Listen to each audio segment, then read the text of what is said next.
Welcome to Cheap Joe's Art Stuff. My name is Julie and I'm here to impart some knowledge to you today via a 2-minute art tip. And today is the last installment in our group of videos about the various elements of art. And part of the premise of these videos is to look at all of the different elements of art and see possibly how to utilize them to enhance the work that you're doing, change the way that you see things, maybe look at subject matter in a totally different way. So let's go over again what the elements of art are: line, pattern, shape, space, form, color, value, and texture.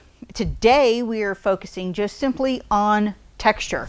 So what if we try to interpret this exact same subject that we have been discussing, the cherry blossoms, just solely through texture? What happens when we try that?